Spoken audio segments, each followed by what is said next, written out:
പുനർജനി പദ്ധതിയുമായി ബന്ധപ്പെട്ട കേസിൽ മുഖ്യമന്ത്രി വി.ടി. സതീശന് ആഭ്യന്തര വകുപ്പ് ക്ലീൻ ചിറ്റ് നൽകിയതിനെതിരെ CPM. പുനർജനി കേസിൽ അസാധാരണ പ്രഖ്യാപനമാണ് നടന്നതെന്നും സ്വന്തം മന്ത്രിസഭയിലെ മന്ത്രിയെക്കൊണ്ട് മുഖ്യമന്ത്രി ക്ലീൻ ചിറ്റ് നേടിയിരിക്കുകയാണെന്നും CPM എറണാകുളം ജില്ലാ സെക്രട്ടറി S. സതീഷ് മാധ്യമങ്ങളോട് പറഞ്ഞു. കേരളത്തിൽ ഇത്തരം ഒരു മുൻ ചരിത്രം ഇല്ലെന്നും ഇത് അധികാര ദുർവിനിയോഗമാണെന്നും അദ്ദേഹം ആരോപിച്ചു. കേസിൽ CBI അന്വേഷണം വേണമെന്ന നിഗമനത്തിലിരിക്കെയാണ് കേസ് അട്ടിമറിക്കപ്പെട്ടിരിക്കുന്നത്. ഇത് കേരള വിജിലൻസിന്റെ പരിശോധനയ്ക്കുള്ളിൽ മാത്രം നിൽക്കുന്ന കേസല്ല.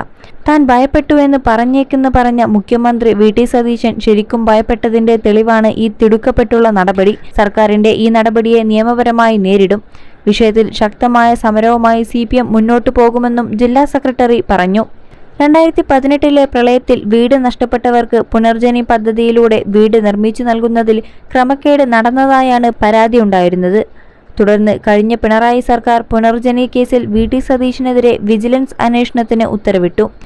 എന്നാൽ വിജിലൻസ് അന്വേഷണത്തിൽ വി.ടി. സതീശനെതിരെ തെളിവുകളൊന്നും കണ്ടെത്താനായില്ലെന്നാണ് ആഭ്യന്തരമന്ത്രി രമേശ് ചെന്നിത്തല കഴിഞ്ഞ ദിവസം പറഞ്ഞത്.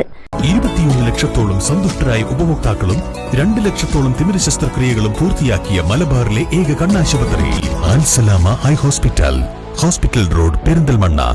തെളിവുകളൊന്നും കണ്ടെത്താൻ സാധിക്കാത്തതിനാൽ വി.ടി. സതീശനെ കേസിൽ നിന്നും ഒഴിവാക്കണമെന്ന് വിജിലൻസ് ഡയറക്ടർ റിപ്പോർട്ട് ചെയ്തിട്ടുണ്ടെന്നും ഇതിന്റെ അടിസ്ഥാനത്തിൽ വി.ടി. സതീശനെതിരായ കേസ് അവസാനിപ്പിക്കാൻ തീരുമാനിച്ചതായും ആഭ്യന്തരമന്ത്രി പറഞ്ഞിരുന്നു. ഇതിനെതിരായാണ് CPM ശക്തമായ പ്രതിഷേധവുമായി രംഗത്തെത്തിയിരിക്കുന്നത്. അതോടൊപ്പം PM ശ്രീ വിഷയത്തിൽ സർക്കാരിന് താക്കീതുമായി യൂത്ത് ലീഗ് നേതാവ്. കസേരയിൽ ഇരുത്തിയ ജനത്തിന് തന്നെ ഇറക്കാനും വേണമെങ്കിൽ അതിനപ്പുറം വെറുക്കാനും കഴിയുമെന്ന് യൂത്ത് ലീഗ് മലപ്പുറം ജില്ലാ ജനറൽ സെക്രട്ടറി മുസ്തഫ അബ്ദുൽ ലത്തീഫ്. ഈ ബോധ്യം UDF നേതൃത്വത്തിന് ഇല്ലാതെ പോവില്ലല്ലോ. മതേതര കേരളത്തിന് നൽകിയ പ്രതീക്ഷയിൽ UDF മാറ്റം വരുത്തുമെന്ന് പ്രതീക്ഷിക്കുന്നില്ലെന്നും മുസ്തഫ അബ്ദുൽ ലത്തീഫ് ഫേസ്ബുക്കിൽ കുറിച്ചു.